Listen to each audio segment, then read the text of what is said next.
करूया चालू.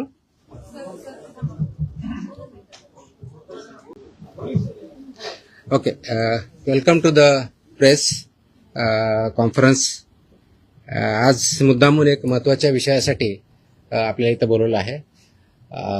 गेल्या अनेक वर्षापासून आपल्याला माहिती आहे की महाराष्ट्रामध्ये गुटखाबंदी केलेली आहे. आपल्या FSSAI ॲक्टच्या सेक्शन 30 अंतर्गत प्रतिबंधित जे फूड आयटम्स आहेत त्याच्यामध्ये गुटखा आणि तत्सम आयटम जे आपले आहेत त्याच्यावरती गुटखाबंदी केलेली आहे. त्याच्यावरती आपण अनेक वेळा कारवाई करतो, रेड्स करतो, फाईन करतो, FIR करतो. त्याच्यामधल्या प्रोव्हिजननुसार जेल पण होते, प्रॉसिक्युशन पण चालू आहेत. परंतु प्रोहिबिटेड आयटम असतानाही, फूड आयटम असतानाही महाराष्ट्रातल्या ऑलमोस्ट सगळ्या ठिकाणी हा गुटखा विकला जातो आणि कंझ्युम केला जातो. ही रियालिटी आपण बघतोय. मग याच्यावरती पर्याय काय? एन्फोर्समेंट तर चालू आहे, ते आपण आता जास्त स्ट्रिक्ट करत आहोत, तर ते चालूच राहील. परंतु याच्यावरती काही डेटरन्स असा क्रिएट करता येईल का की ज्याच्या माध्यमातून, कारण प्रोड्युसर तर इथं नाही आहेत प्रोहिबिटेड असल्यामुळं, ते बाहेरून आपण जे याच्यामध्ये इन्व्हॉल्व असणारे बिझनेसेस आहेत, बिझनेस पर्सन्स आहेत, ट्रान्सपोर्टर्स आहेत, रिटेलर्स, होलसेलर्स, सेलर्स, हे त्याच्यामध्ये इन्व्हॉल्व आहेत. त्या प्रकारचं रॅकेट आहे आणि ते जर उद्ध्वस्त करायचे तर आपल्याला खूप मोठ्या प्रमाणात स्ट्रॉंग स्टँड घेणं हे गरजेचं आहे. ह्या निष्कर्षापर्यंत शासन पोहोचलेलं आहे आणि म्हणून मध्ये बऱ्याच वेळेस याच्यावरती डिस्कशन पण झालं की काय केलं पाहिजे. आणि मी इथं जॉईन झाल्यानंतरही याच्यावरती आम्ही विचार केला काय करता येईल, कारण याच्यामध्ये this is a danger to public health आणि म्हणूनच तो आयटम प्रोहिबिट केलेला आहे. जर पब्लिक हेल्थला जर डेंजर असेल आणि तो आयटम प्रोहिबिट केलेला असेल तरीही त्याचा व्यापार होत असेल, तिथं ट्रान्सपोर्ट होत असेल, होलसेलर विकत असतील, सेलर विकत असतील आणि तो अवेलेबल होत असेल, तर त्याच्यावरती स्ट्रिंजेस्ट पॉसिबल ॲक्शन घेणं गरजेचं आहे. ह्या निष्कर्षापर्यंत पोहोचल्यामुळं आज दिनांक 12 जून रोजी मी मोका लावण्याचे आदेश पारित केलेले आहेत. So have issued the order saying that MCOCA provisions will be, MCOCA कायदा, मकोका ज्याला आपण म्हणतो, Maharashtra control of organised crimes act 1999 हा आम्ही इन्व्होक केलेला आहे. ही माझी तिची ऑर्डर आहे इश्यू केलेली. आणि ह्या ऑर्डरच्या अनुषंगाने हा फक्त फूड सेफ्टी ॲक्ट 2006 चे कलम 3, 26, 27, 30, 38, 41, 42, 59, 63, 64 आणि 89 बरोबरच Maharashtra control of organised crimes act 99 चा sections 21D, 21E, 21F, 3, 4, 18, 21 and 23 read with code of criminal procedure 1973 किंवा भारतीय नागरिक संहिता सुरक्षा संहिता 2023 याच्या अनुषंगाने ही ऑर्डर मी आज पास केलेली आहे. एक मिनिट मला बोलू तर द्या, माझं पूर्ण होऊ दे, पूर्ण झाल्यानंतर विचारा ना प्रश्न. सो ही कारवाई करताना हे प्रोव्हिजन्स आहेत. त्याच्यामध्ये ऑथॉरिटी कोणती आहे, त्याचं रॅशनेल काय आहे, कोणत्या क्राईम्सला, कोणत्या ऑर्गनाइज क्राईम मधल्या जी 21D ची डेफिनेशन सांगितलं त्याच्या क्राईम मध्ये हा क्राईम कसा बसतो, याच्या ऑथॉरिटी कोण कोण आहेत, ह्या सर्व आपण डिफाईन केलेल्या आहेत.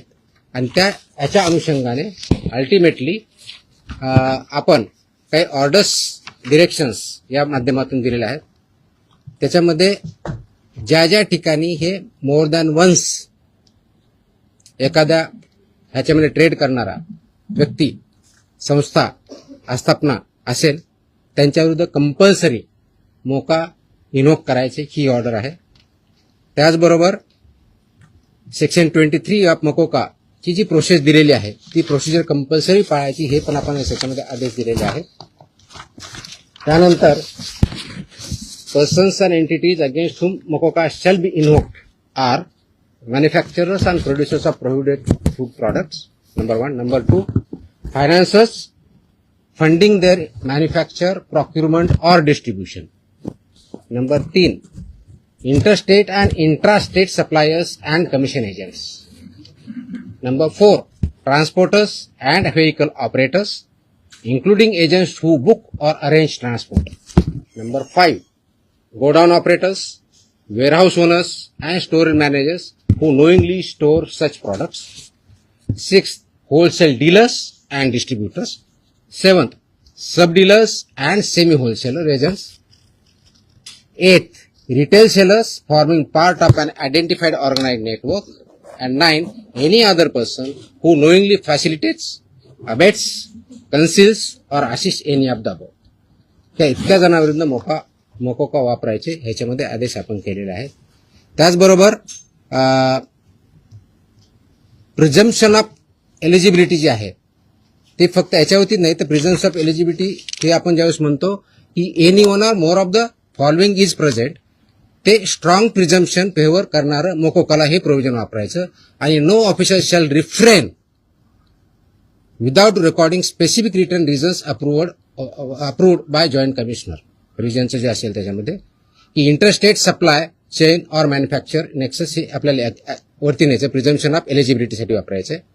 क्लॅन्डिस्टाईन godowns, fake labels, dummy firms or forged invoices याच्यासाठी सुद्धा हा वापरायचा आहे. Simultaneous seizures across multiple districts pointing to a common syndicate त्याच्यासाठी सुद्धा वापरायचं आहे. Corruption of enforcement officials or intimidation of informants of witnesses यासाठी आपण वापरणार आहोत. Seizure value exceeding ₹10 lakhs in a single action or ₹25 lakhs cumulatively from the same account or network. आणि financial flows indicating systematic profiteering including हवाला और बेनामी channels याच्या सुद्धा आपण ते एस्केलेट करण्यासाठी हे सुद्धा प्रोव्हिजन त्याच्यामध्ये आपण वापरणार आहोत. याची ओरिजिनल ड्युटी आहे ते आपण फूड सेफ्टी ऑफिसरवरती देणार आहोत. डेजिग्नेटेड ऑफिसरच्या ड्युटी आपण याच्यात ज्याला असिस्टंट म्हणून त्यांना डिफाईन केलेल्या आहेत. जॉईंट कमिशनरच्या केलेल्या आहेत. नेटवर्क वाईड प्रॉसिक्युशन करायचं हे आपण सांगितलं आहे. पार्शियल ऍक्शन घ्यायची नाही, कंप्लीट घ्यायची. आणि कॉन्फिस्केशन, अटॅचमेंट अँड फोरफिचरचं कसं करायचं ट्विन ट्रॅक स्ट्रॅटेजी ही पण त्याच्यामध्ये सांगितलेली आहे. त्याचं प्रॉसिक्युशन रजिस्टर मेंटेन करायचं सांगितलेलं आहे. बेलला अपोजिशन करायचं सांगितलेलं आहे. आणि procedure compliance with the criminal procedure code हे सुद्धा आपण मॅन्डेटरी केलेलं आहे. याचा सर्वांचा ऑब्जेक्टिव्ह जो आहे बेसिकली आपण मोका का वापरतोय कारण हा स्ट्रिंजंट लॉ आहे आय अंडरस्टँड. आणि त्याचं म्हणूनच खूप थॉट करून विचार करून याच्यावरती कायद्याचे जे कलम आहेत सेक्शन्स आहेत त्याचा अभ्यास करून this order is basically done to prosecute in the interest of food safety in violation but as an organized crime against public health. हा क्राईम पब्लिक हेल्थच्या अगेन्स्ट आहे. आणि आर्टिकल 47 ऑफ द कॉन्स्टिट्यूशन जे आहे ते स्टेटला मॅन्डेट करतं. That is where my order begins with. आणि तुम्हाला copy me देईलच, press note बरोबर ही कॉपी पण असेल so that you can go through that order. It says the Article 47 of the Constitution of India cast upon a state primary duty to improve public health and in particular to bring about prohibition of consumption of substances injurious to health. हे already आपण prohibit केलेलं आहे. त्याचं implementation व्हावं, public health improve व्हावं आणि public health जी endanger होते ते कंट्रोल करता यावं या दृष्टिकोनातून मकोका कायद्याचे प्रोव्हिजन हे प्रोहिबिटेड आयटम जे 32 म्हणजे फसाई ऍक्टच्या सेक्शन 32 अंतर्गत जे आपण प्रोहिबिट केलेले आयटम आहेत त्यांच्यावरती आजपासून म्हणजे अगोदर लागू करू शकलो असतं पण आज आपण ती ऑर्डर काढलेली आहे and it will B implemented completely across the state of Maharashtra. Sir, जो कायदा केंद्राचा जो फॉरवर्ड शोधली जाते दुकानामध्ये पान मसाल्याची पुड्या आणि सुकी पुडी जे ते मिक्स केल्यानंतर गुटख्यासारखा पदार्थ तयार होतो. अशा पद्धतीने चालकीला कसं रोखलं जाणार कारण तो स्पेसिफिकली गुटखा या टायटल खाली विकला जातो. त्याच्यामध्ये मिसलिडिंग ऍडव्हर्टाइजमेंट ऍक्ट आहे. तुम्हाला काही दिवसापूर्वी कारवाई केलेली बघितली. फसाईमध्ये सुद्धा मिसलीड करणं, लेबलमध्ये चुकीची माहिती देणं, इन्ग्रेडियंट चुकीचे असताना वेगळा क्लेम करणं हा सुद्धा गुन्हा आहे. त्यानुसार आपण कारवाई करतो त्याच्यावरती. दिस इज मिसलिडिंग. ते मिसलिडिंगला कायदा आहे. दुसरं मिश्रण जे असतं ते पान मसाला त्याला सुद्धा याच्या अंडर घेतलं जातं ते तंबाखू. मी तेच सांगतोय की आपल्याला कोणताही एखादी ज्यावेळेस प्रॉडक्ट असतो त्याच्यावरती लेबल कोणतं असावं, ते कोणत्या स्टँडर्डचं असावं, त्याच्यामध्ये कोणते कोणते इन्ग्रेडियंट असावे, त्याची काय व्हॅल्यू आहेत वेगवेगळ्या त्या मॅन्डेट दिले. त्याचे रेग्युलेशन्स आहेत. फसाईमध्ये रेग्युलेशन्स दिलेले आहेत, व्हेरी क्लिअरली दिलेले आहेत. त्याचबरोबर ऍडव्हर्टायझिंग आणि मार्केटिंगचे सुद्धा रेग्युलेशन्स क्लिअरली आहेत. त्याचं व्हायोलेशन जिथं जिथं होतं त्या प्रोव्हिजनचा वापर आम्ही तिथं करणार आहोत. पण सर याची जेव्हा कारवाई केली जाते तेव्हा लोकल पोलिसांची भूमिका खूप महत्वाची असते. स्पेशली बीट मार्शल आणि यांचा जो व्हिजिलन्स असतो तो अनेक वेळा नेक्सस तिकडे दिसून येतो अनेक पानटपऱ्यांवरती. ते कसं ब्रेक केलं जाणार का आपल्याकडनं कडक कारवाईची तरतूद सगळ्यांकडून. त्याच्यामुळे तुम्ही जर आता मी वाचलं व्यवस्थित ऐकलं असतं तर त्याच्यामुळे तुमच्याकडनं प्रतिक्रिया त्याच्यावरती अपेक्षित. पोलीस आणि नेक्सस झाले की it's not about police or FDA किंवा food safety officers. It is the holistic. याच्यामध्ये कंझ्युम करणारा आहे तेवढा जबाबदार आहे, विकणारा आहे तेवढा जबाबदार आहे, इन्फोर्स न करणारा आहे तेवढा जबाबदार आहे. जो कोणी जबाबदार असेल आपण त्याच्यावरती कारवाई करणार आहोत आणि स्ट्रिक्ट करतोय. तुम्ही गेल्या काही दिवसामध्ये बघितलं असेल, हा ज्यावेळेस प्रोहिबिट केला त्यावेळेसचा उद्देश हाच होता की it's a danger to public health. आणि ते जर टाळायचं असेल, कारण याच्यामधून काय काय आजार होतात हे मी वेगळं सांगण्याची गरज नाही. It's documented, it's in the public domain. ते करण्यासाठी आपल्याला स्ट्रिंजंट ऍक्टचे प्रोव्हिजन आपण आज का इन्व्होक करतोय? कारण जेवढ्या इफेक्टिव्हली आपल्याला करायचं होतं तेवढं होऊ शकलं ना. हा डेटाच्या आधारे तुम्हाला मी डेटा सांगतो, म्हणजे जस्ट फॉर इन्फॉर्मेशन आपल्याला हा एक असेल की आतापर्यंत गेल्या 10 वर्षात ऑलमोस्ट आपण FIR किती केलेले आहेत महाराष्ट्रामध्ये. 32चा FSSAचा जो सेक्शन प्रोहिबिट केलेला आहे याच्यावरती. जे मॅन्युफॅक्चरर्स आहेत त्यांच्या विरुद्ध 260 मॅन्युफॅक्चरर्स FIR आहेत आपले. जे पुरवठादार आहेत सप्लायर्स ते 248 आहेत आणि पर्सन्स जे आहेत ते असे 190, असे 703 कोणते हे सॉरी ट्रान्सपोर्टर म्हणजे उत्पादक 260, सप्लायर्स 248 आणि ट्रान्सपोर्टर्स 190 असे 703 FIR आहेत. सो FIR काय कमी केलेत अशातला भाग नाही. त्यांचं प्रॉसिक्युशन त्यांची पुढची प्रोसेस आपण करतोय. पण आपल्याला अजूनही त्याच्यामध्ये कम्प्लीट याच्यामधून खरोखरच हद्दपात करण्याच्या दृष्टीने कारण याच्यातून झाला नाही तर पुढची स्टेप आपण घेतोय आणि ती आज आपण घेतलेली आहे. Yes please. पदभार स्वीकारला एक मिनिट. गुटखा हा 2 नंबर धंदा आहे आणि याच्यामध्ये खूप मोठं अर्थकारण आहे आणि ज्याच्यामध्ये पोलीस प्रशासन सुद्धा मोठ्या प्रमाणात खास करून बॉर्डरवरचे जे जिल्हे आहेत किंवा बॉर्डरवरचे जे पोलीस स्टेशन आहेत तर तिथून मोठ्या प्रमाणात गुटखा सप्लाय होतो. आता मी ज्या भागात धाराशिव जिल्ह्यामध्ये पोलीस स्टेशनच्या मोठ्या प्रमाणात पोलीस प्रशासन काही गाड्या पकडतं काही गाड्या सोडतं अशा पण आपण मी जे सांगितलंय की दोज हु आर रिस्पॉन्सिबल त्यांच्यावरती आपण कारवाई करणार. कुणी असू द्या, म्हणजे माझे अधिकारी होऊ शकतात, इन्व्हॉल्व जर असतील तर दुसरे कुणी असू शकतात. त्याच्यामध्ये एड्स अबेट हे शब्दप्रयोग आपण जे केलेले आहेत त्याच्यामध्ये त्यांचं इन्व्हॉल्वमेंट जर सिद्ध झालं तर आपण त्यांच्यावरती कारवाई. नाही FIR आतापर्यंत झालेले आहे. पण ते प्रूव्ह करण्यासाठी you are not getting my point. ते प्रूव्ह करण्यासाठी लेट मी आन्सर दॅट. ते प्रूव्ह करण्यासाठी आपल्याला ते डॉक्युमेंटरी एव्हिडन्स लागतील, आपल्याला एव्हिडन्सेस लागतील. असे आपल्याकडे सापडले तर डेफिनेटली आपण कारवाई करू. Let me complete. याच्यामध्ये आमचे काही अधिकारी इन्व्हॉल्व आहेत असं खूप अलिगेशन होतात, कंप्लेन येतात. आम्ही त्या व्हेरीफाय करतो. पुढच्या काही दिवसामध्ये असे काही अधिकाऱ्यांचं इन्व्हॉल्वमेंट आहे किंवा नाही याच्याबद्दलचे इन्व्हेस्टिगेशन आमच्याकडे सध्या चालू आहेत. त्याच्यातून जे रिझल्ट येतील ते आपल्यापर्यंत येतीलच. सर आपण पदभार स्वीकारल्यापासून अनेक कारवाया केलेल्या आहेत. आतापर्यंत जेवढ्या कारवाया झाल्या साधारणपणे किती कारवाया झाल्या किती तो डेटा मी प्रेसमध्ये दिलेला आहे ना. नाही मी डेटा मी प्रेसमध्ये दिलेला आहे. टीव्हीला त्या बाईट स्वरूपात नाही माझ्या टोटल आता काही कारवाई केल्या तर खूप केल्यात. दररोज मी प्रेस देतोय. झालेली अटक आणि हे किती आहे गुन्हे दाखल झाले. देतो बघतो. Yes please. प्रोहिबिटेडची एका वेळेस एक minute I answer every question. Let me I come to हा.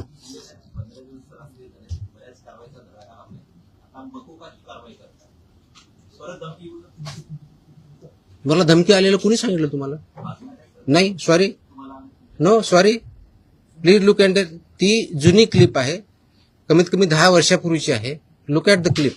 आताची क्लिप नाही याची ती. दॅट वॉज नाही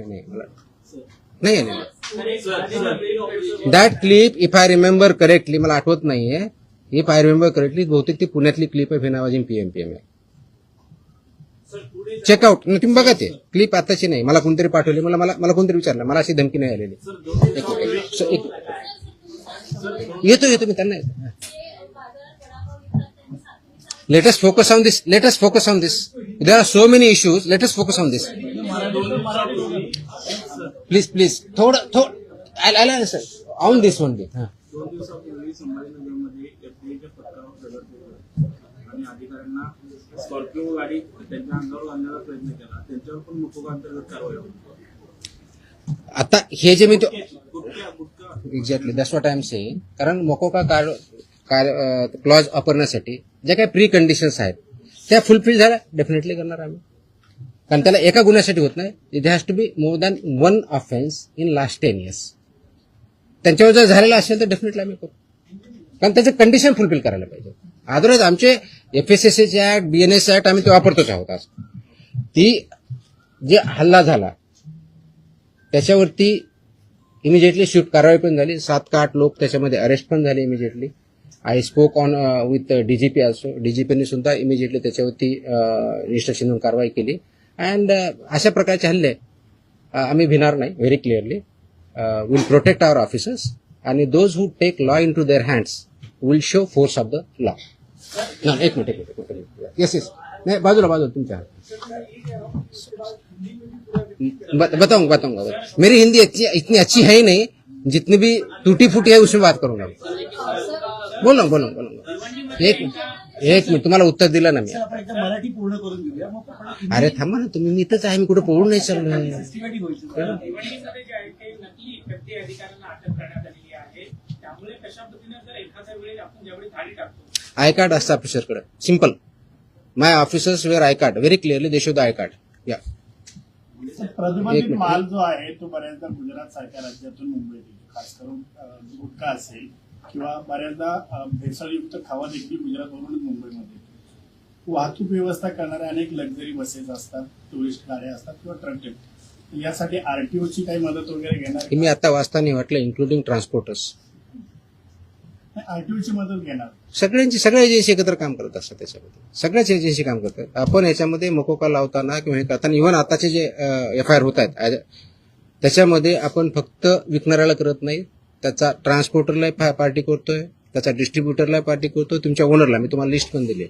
तर इथून पुढचे आता आल्यापासून FIRचे हे it will be right from manufacturer to seller.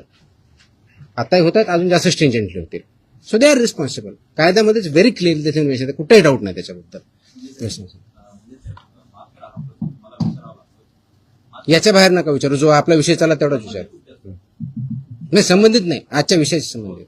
Tukaram Munde साहेब या विभागाचा पदभार ग्रहण करतात. तो विभाग नेहमी चर्चेत येतो. असं का होतं? त्याचं उत्तर तुम्ही द्या. मी कसं देणार आहे? आय मीन तो काय होतो तर you are better. No I cannot answer this. Simple. कारण काय येतो, लोक चर्चा का करतात, तुम्ही जास्त का पब्लिश करतात, तर कुणी काय करतं, ह्याचं उत्तर मी नाही देऊ शकत. You have to analyse. त्याचं उत्तर मी कसं देऊ शकणार? सोशल मीडियावरती तुम्ही इथे आल्यानंतर प्रचंड लोकांचा पाठिंबा we are diverting. Let us not divert. No. So no हे जे विषय त्याच्यावरती आपण बोलू, बाकीचे विषय नाही. हा नाही याच्या अगोदर फक्त हा डेटा प्रोहिबिटेड ना प्रतिबंध. आता तुम्ही जो विचारला होता प्रश्न की मी 25 मे ते 11 जून या काळामध्ये प्रोहिबिटेडच्या बाबतीत म्हणजे प्रतिबंधित आयटमच्या बाबतीतला सांगतोय, बाकीच्या नाही सांगत आहे कारण हा प्रोहिबिटेडचा विषय आहे. म्हणून तपासणी केलेल्या आस्थापना म्हणजे प्रोहिबिटेडच्या बाबतीत त्या 354 आहे. 354 बाकीचे असेल ना आपल्याकडे पुढचे केलेले तिथून असेल ना तो पण मागवा ना. आणि ड्रगचे असेल तर ड्रगचं पण मागवा. त्याच्यामध्ये नाही सॉरी प्रतिबंधित पदार्थ आढळलेल्या आस्थापनाची संख्या 344 सापडली आपल्याला. तपासणी 354 केली. 344 मध्ये फाइंड आउट झालं. जप्त साठ्याची किंमत ह्या 344 मध्ये किती रुपये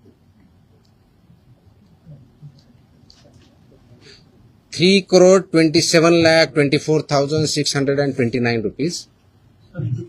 3,27,24,629 rupees. FIRs 235. Arrested people 350. Seal establishment of this 344 are 274. Seized vehicles are 26 and the price of that vehicle is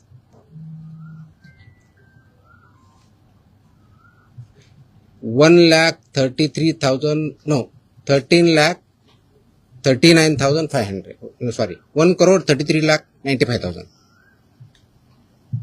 So this is about 25 मे ते 11 जून प्रोहिबिटेड आयटमच्या बाबतीत जी मोकोका आपण लावला त्याच्या बाबतीतची माहिती आहे. 26. त्याची कॉपी पाहिजे कॉपी द्या सर्वांना. Okay. So I am giving you the press note detail in Marathi and I'm attaching the order also, so you are aware of this. Order is in English. ते आम्ही मराठीमध्ये आम्ही पाठवतो आमच्या ऑफिसला. बिग ऑर्डर ऑर्डर आहे. जवळजवळ किती पानाची आहे? 8 पानाची ऑर्डर आहे. कारण याच्यामध्ये रॅशनिंग डिस्ट्रीब्यूट सगळं आहे. She will get this one. Rate note plus this one. हिंदीमध्ये माझी हिंदी चांगली नाही होत एवढी यार. मैं इतना बुरा लगूंगा उसमें. मैं इंग्लिश में बोल सकता हूँ. हाँ हाँ हाँ.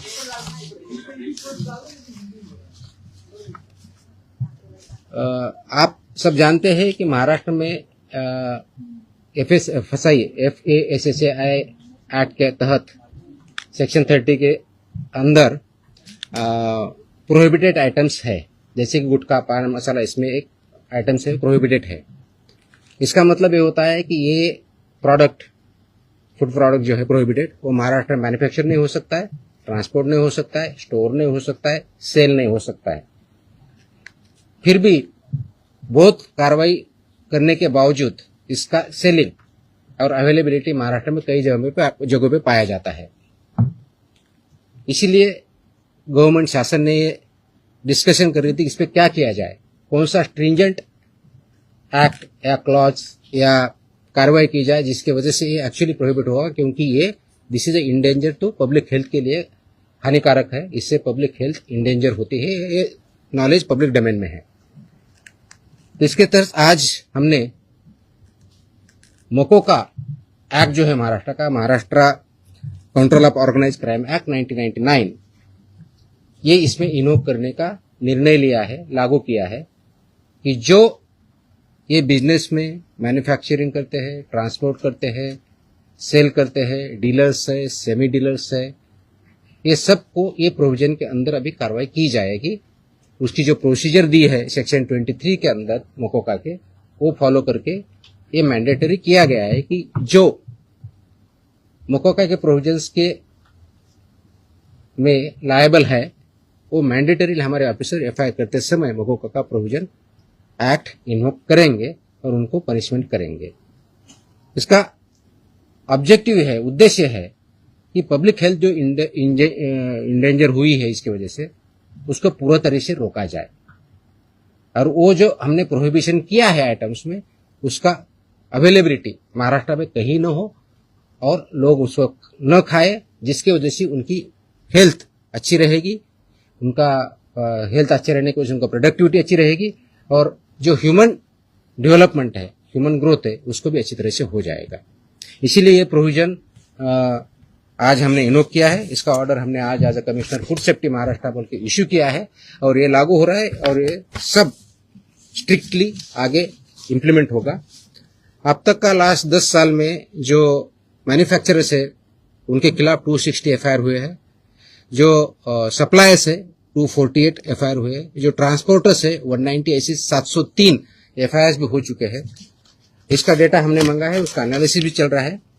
तो मेरी ये सुझाव है, वार्निंग है, those who are involve in this business, इधर मैन्युफैक्चरर और ट्रांसपोर्टर्स और सेलर्स और डीलर्स और सेमी डीलर्स, ये महाराष्ट्र में आप काम बंद कीजिए, नहीं तो ये कानून के हिसाब आपको कड़ी से कड़ी आपको सजा इसमें पता है वो दिया है, इसी शासन सजा देंगे, प्रोसिक्यूट करेंगे और हम महाराष्ट्र जो प्रोहिबिटेड आइटम है उसमें नहीं मिलने देंगे.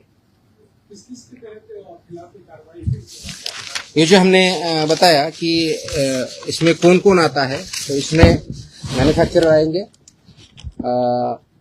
Manufacturer end producers of prohibited items, financiers funding जो करते हैं मैन्युफैक्चर के लिए या प्रोक्यूरमेंट के लिए या डिस्ट्रीब्यूशन के लिए, वो भी आएंगे.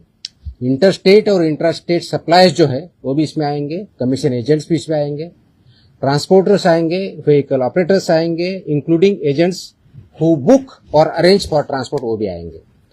गोडाउन ऑपरेटर्स आएंगे, वेयरहाउस ओनर्स आएंगे and store managers who knowingly store such products, वो भी आएंगे. होलसेल डीलर्स एंड डिस्ट्रीब्यूटर्स भी आएंगे, sub dealers and semi wholesalers भी आएंगे, एजेंट्स भी आएंगे, retail sellers forming part of an identified organized network भी आएंगे, और एनी अदर पर्सन नोइंगली, जानबूझ के उसको अबेट करता है, इंफॉर्मेशन कंसील करता है या असिस्ट करता है, ये सब की चला के लगेगा. सेलर है।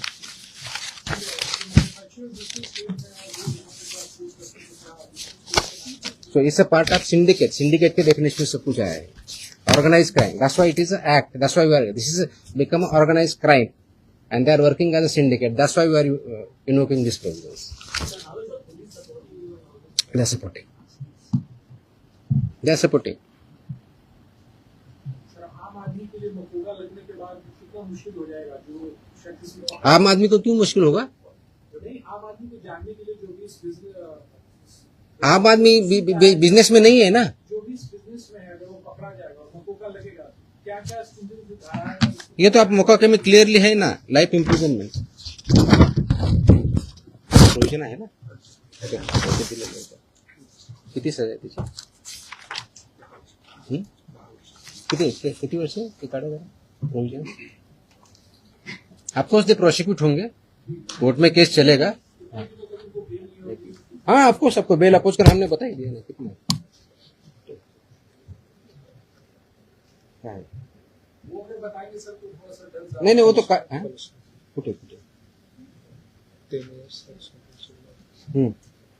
which may extend up to 10 years imprisonment, shall also be liable to fine, such property shall also be liable to be attached and forfeiture. और रिपीट है तो उसका फिर और बताए. यहाँ इम्प्रिजनमेंट प्रॉपर्टी भी सीज होगी. नाही हे विषय संपवल्यानंतर आपण दुसरा आता. ठीक आहे, तुमचे प्रश्न संपत नसतात कधी मला माहिती आहे. आय थिंक झालं ना आता हिंदीमध्ये. हा येतो एक विषय संपला. आता हा विषय संपवत आपण. माझी अशी अपेक्षा आहे आपल्याकडून, प्लीज याला चांगली पब्लिसिटी द्या. This is in the interest of state of Maharashtra. It's very very crucial, very very crucial.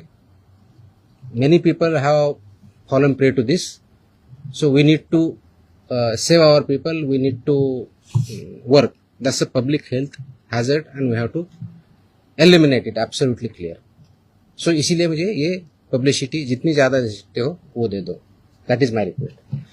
Dairy ओनर्सची आणि मॅन्युफॅक्चर म्हणजे मिल्क अँड मिल्क प्रॉडक्ट्स याच्यामध्ये आज मीटिंग मी सगळ्यांची बोलवली होती.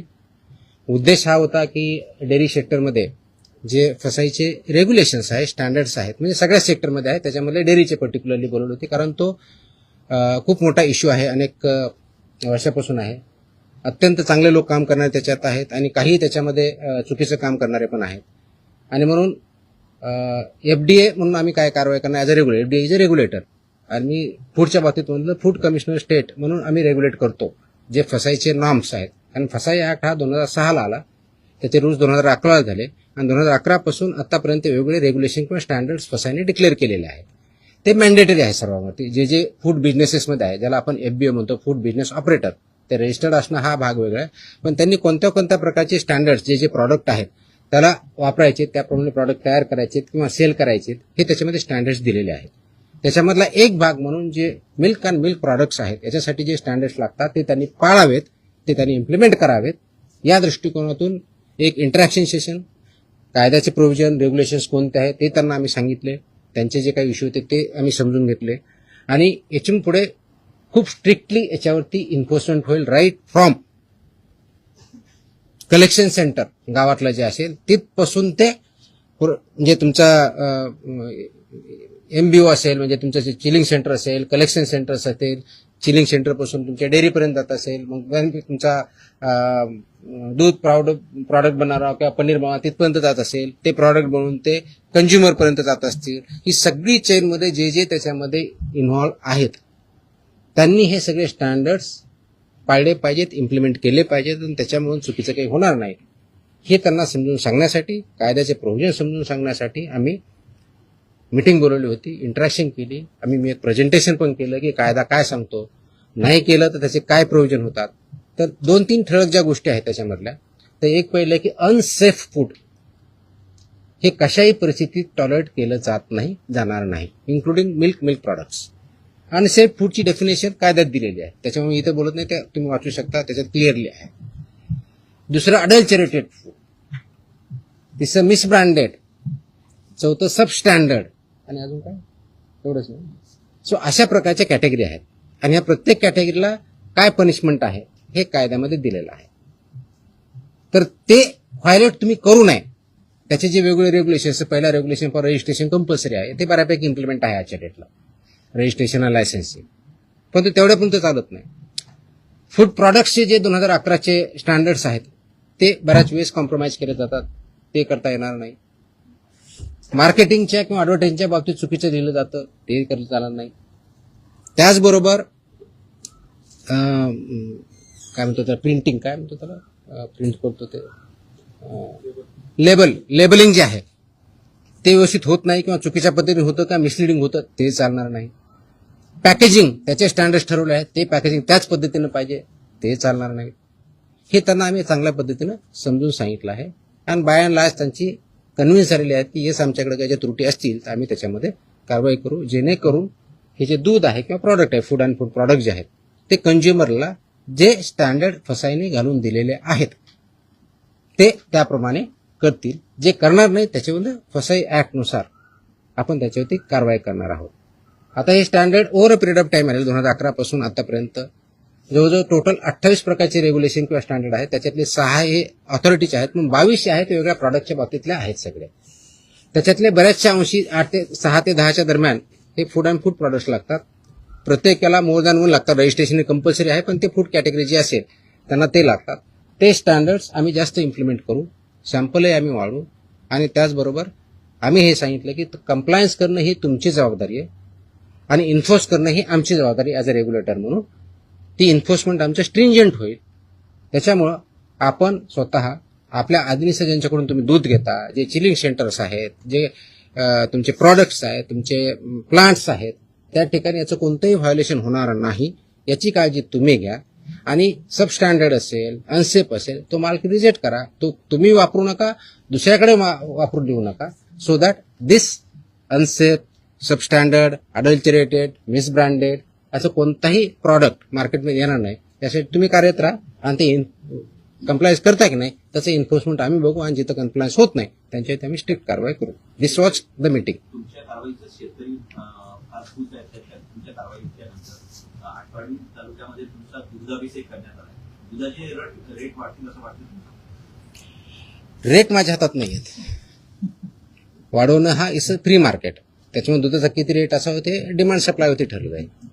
पण आपण अडल्चरेशन बंद करू शकलो, आपण सबस्टँडर्ड दूध बंद करू शकलो, प्रॉडक्ट्स बंद करू शकलो, तर ऑफकोर्स प्युअर दुधाला डिमांड वाढेल. ऑफकोर्स मार्केट फोर्सेसनुसार त्याचे जे काही परिणाम होते ते होते. आतापर्यंत ज्या कारवाया झाल्या, अनेक जप्त केलेला माल आहे तो टेस्टिंगसाठी पाठवण्यात आलेला आहे. किती अहवाल येणे बाकी आहे? आता खास करून दूध किंवा दुग्धजन्य पदार्थ यांचे लवकर नाशवंत होतात,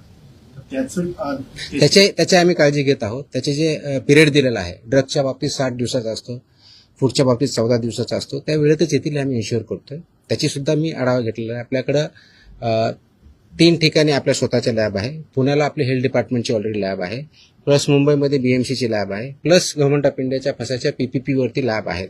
त्याच्यामुळे आपण ते सॅम्पल वेळेत कसे होतील याची आपण काळजी घेत आहोत. मनुष्यबळा संदर्भात देखील मागे एकदा भरपूर एकाच दिवशी सगळं तुम्हाला परत प्रश्न यायचं नाही का असं सांगा, मी सांगू शकतो. नाही रोज तर नाही शक्य, पण इन बिटवीन आपण भेटत जाऊ. 100 नहीं इसमें वो प्रोहिबिटेड आइटम के लिए है. विल एज आई टेल ना, इसमें रिपीट ऑफेंसेस कितने क्या है हम देखेंगे. Will examine everything. We have collected data, we have started overcome that. ये एक दिन का ऑर्डर नहीं है. It has lot of thought has gone into it. जो कंडीशन में अगर फुलफिल करता है डेफिनेटली, इसलिए मैंने मैंडेटरी किया है ना उसको. या सरकारी रुग्णालयांना पुण्यातील आणि पिंपरी चिंचवडमधील रुग्णालयांना हिंदुस्तान अँटीबायोटिक्स कंपनीमधून औषध निर्मिती थांबवण्याचा निर्णय आपल्या विभागाने घेतला आणि औषध निर्मितीमध्ये त्रुटी आढळल्याने हॉस्पिटल औषध निर्मिती, हॉस्पिटलमध्ये जे इंजेक्शन आणि सलाईन पुरवठा करतात ना, त्या पुण्यातील आणि पिंपरी चिंचवडमधील हिंदुस्तान अँटीबायोटिक कंपनीमध्ये औषध निर्मिती थांबवण्याचा निर्णय घेतला होता असं यांनी बजावलं. म्हणजे आपल्या विभागाने कुठे कॉपी होती? प्रश्न आला ना. नाही तुम्ही प्रश्न असा अझम्पशनवर प्रश्न नका ना विचारू. असा अजम्पशन प्रश्न नका विचार. तुमचा काय फॅक्ट्स काय ते सांगा. मग अशा आदेश बाजूला असा प्रश्न आला तर कुणी आदेश बरोबर हे तर पाहिजे माहित पाहिजे. औषध निर्मितीमध्ये त्रुटी आढळल्याने शोकॉज नोटीस बजावण्यात आली. प्लीज थोडंसं तुम्हाला समजून सांगतो. कंटेक्स्ट मी त्या स्पेसिफिक केसबद्दल बोलत नाही कारण तुम्ही स्पेसिफिक प्रश्न विचारत नाही. मी तुम्हाला जनरल सांगतो. काय असतं की मार्केटमध्ये जे आपले ड्रग्ज असतात म्हणजे मेडिसिन्स असतात त्यांचं आम्ही चेकिंग करत असतो. चेकिंग करताना परत सबस्टँडर्ड, अडल्चरेटेड आणि याच्यामध्ये ड्रगमध्ये एक कॅटेगरी आहे स्प्युरियस किंवा मिसब्रँडेड या प्रकारचे आढळले तर त्याला पनिशमेंट ड्रग्ज अँड कंट्रोल ऍक्टनुसार आम्ही करतो. असे जर काही कॅटेगरी आढळल्या असते आमच्या याच्यामध्ये तर there is a provision called recall order म्हणतात त्याला आणि स्टेट ड्रग कंट्रोलर ते करत असतो. ती प्रोसेस आम्ही चालू केलेली आहे. म्हणजे आम्ही कुठं आम्हाला कंप्लेंट आले, मी व्हेरीफाय केलं, आम्हाला वाटलं, आम्ही सॅम्पल घेतले, त्याच्यातून आम्हाला ह्या 4 कॅटेगरीपैकी जी कोणती आलेली आहे तर तो प्रॉडक्ट मार्केटमधून फक्त हॉस्पिटलमधून नव्हे मार्केटमधून आम्ही रिकॉल करतो. त्या कंपनीला सांगतो आणि त्याची मी पब्लिसिटी पण करतो. तर तशा प्रकारच्या ऑर्डर आम्ही ज्या केसेसमध्ये आम्ही ते recall order drug control state drug controller हुई सिटिंग हिअर म्हणजे इथं जे आपण जॉईंट कमिशनर ड्रग HQ म्हणतो he is a state drug controller ते त्यांच्या मार्फत इश्यू करतो आणि ते कंप्लाय करतो. पर्पज असा असतो त्याच्या पाठीमागचं की जर हे चुकीचं आहे तर ते कंझ्युम होऊ नये म्हणून ते रिकॉल ऑर्डर असते. आणि बाकीचे प्रोव्हिजन ज्याप्रमाणे FIR करून किंवा जे काही प्रॉसिक्युशन करायचे त्या कंपनीवर आम्ही करत असतो. तर अशा आमच्या पुण्यातले जे एक आम्ही हे केलेलं आहे कोणते ते हां पुण्यामध्ये शेड्यूल H मधले औषधे जप्त केले होते 11.19 लाखाचे. That is Cipla company. तर त्याची तिथल्या लोकलने केली पण इथून आमची ऑर्डर आज 1-2 दिवसामध्ये रिकॉलची जाईल. त्याच्यामुळे ते प्रॉडक्ट जे असतील ते पूर्ण मार्केटमधून पूर्ण अक्रॉस कुठे असू द्या इंडियामधले कुठे असू द्या ते रिकॉल होतील. तसेच बाकीच्याही गोष्टीवर आम्ही कारवाई केली. That is the provision you should understand. हे रिकॉल ऑर्डर असते. It's a standard procedure as per the drug control act 1940 आणि त्याच्या अंतर्गत 1945 ची स्टँडर्ड प्रोसिजर आहे. वी आर फॉलोइंग इट ना.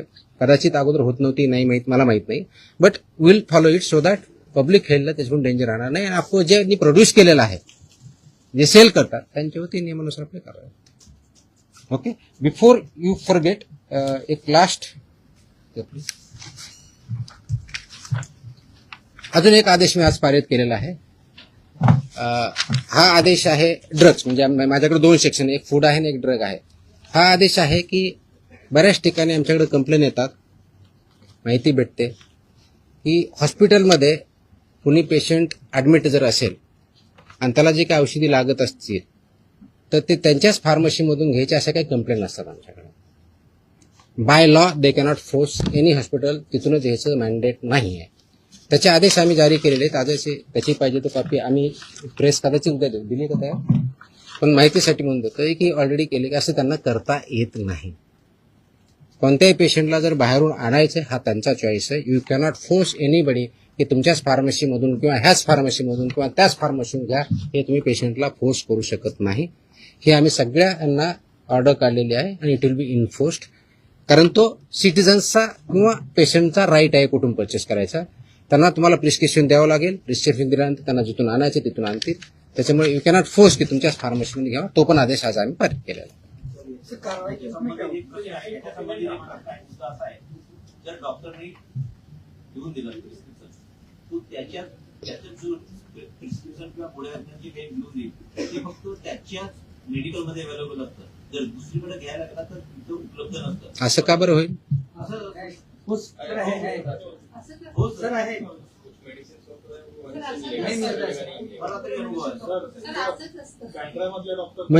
म्हणजे मेडिसिन फक्त त्याच्या हॉस्पिटलसाठी होल्ड ऑन ऐकून घ्या. ते मेडिसिन फक्त त्याच्या हॉस्पिटलसाठी बनवलं आहे का? सांगतो त्याच्यामध्ये स्टँडर्ड ज्या ऍडवायझरीज आहेत त्या ऍडवायझरी अशा आहेत की त्यासाठी जेनरिक ऑप्शन काय हे पण देऊ शकतात. ते मागू शकता पेशंट. असं स्पेसिफिक आले तर आम्ही कारवाई करू.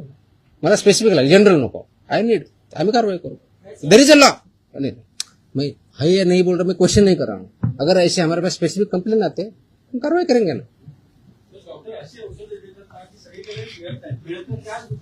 असं कसं ते कंटेंट पेक्षा ते ब्रँड नेम देतात, त्यामुळे लोक ब्रँड नेम वरती जातात आणि कंटेंट हा खूप मोठा विषय आहे. प्रिस्क्रिप्शन कसं लिहावं, कुठं लिहावं, कोणतं द्यावं, आता त्याच्यात मी जाणार नाही की तो माझा डोमेन नाही आहे.